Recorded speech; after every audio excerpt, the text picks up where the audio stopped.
everyone! Welcome back to my channel, and for today's video, nandito po tayo sa Tagaytay City. Ayan po, nagmotor po tayo papunta dito. So meron po tayo ditong property na napakaganda po. Ito po yung kanyang right of way. Ito po is yung Barangay Road. Ayan. Pag sinearch sa Google Map, katabi niya lang po yung Tagaytay Cockpit Arena. Ayan. Tapos ito guys, pag diniretso nyo to, ayan, mga 30 seconds, nasa Tagaytay Bypass Road na kayo. So this property going to Sky Ranch is around mga 5 minutes, 6 minutes yan. So may mga sakayan din po ng tricycle dito. So puntahan natin yung property, no? So right now is 6 PM po. Ayan. So malamig po dito sa property na to. Ayan. Ito may daan din dito isa. Ayan. So tayo is nagmotor. Ayan. Ayan. So tayo is nagmotor. Galing tayo sa Tagaytay Bypass Road. So puntahan natin yung property right there. Ayan. So ayan. So ngayon guys, habang naglalakad tayo is paliparan natin siya ng drone shot para makita nyo yung kanyang aerial shot that you will see here on 3, 2, 1. Here is yung aerial shot ng ating property.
Aerial shot niya. So ide-develop po ito. Included po sa pricing natin yung transfer of title niya. Ayan. Tapos this one will be having concrete roads with drainage.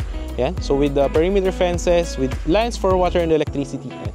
And Tagaytay City siya mismo. Kasama na yung price niya sa title transfer ng seller. Ayan.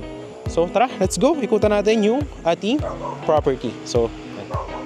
Ito siya, no? Ayan. Tuturo ko yung mga available lots. Ayan. So minimum cut natin is 250 square meter po. Ayan. Actually malaki yun guys. Nasa mga around 25 meters by 10 meters, no? Perfect for retirement if you are looking for an investment na mahilig ka sa malamig na lugar at tahimik. Ayan. So ito po siya. Alright. Dito guys, so diretso lang. Ito yung gagawin kalsada na right of way from the Barangay Road. Ayan. Malamig guys, no? Alright. So, doon tayo galing. Ayan dyan. Then, sementohan yan dito. Going to this one. Ayan. Alright. So, yung mga available lots natin is andito. So, guys, nandito na tayo sa mga available lots po natin. So, andito siya guys. Ayan, ito. Alright, makikita nyo. Ayan. So, pinyahan pa siya ngayon. Ayan, makikita nyo siya dyan. So yun yung mga available natin. Ang minimum cut is 250 square meter po. Ayan. So ito guys, naki-clear out yan. So dyan gagawin yung right of way kanina na nakita nyo. I-road clearing yan, diretso po dito. Ayan. Tapos yung mga available lots natin is nandyan po. Ayan. So pakita ko sa inyo. Ayan. Hanggang dun sa dulo guys, may available din na onti pa. Ayan. Dito sa Bukana, meron ding available ng mga 250 square meter. Ayan. Tapos dito guys sa kabila, meron ding mga available. Kung nakita nyo sa drone shot natin, so yan, may mga available. Ayan guys, meron ding school ng college. Ayan o. Ayan. Guangming College. Ayan. So malapit lang kasi ito sa highway. Ayun naman yung LTE Tower. Tapos ayun yung barangay. Tapos andun yung linya ng kuryente. May LTE signal din po dito. Ayan. So yan.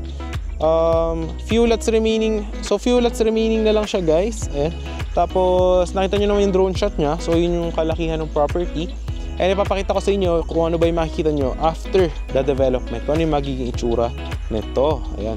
So any house design po siya with the gated community. So papakita ko sa inyo yung drone shot ng mga sample natin ng mga finished projects that you will see here on 3, 2, 1. Ito po yung mga sample videos po nun.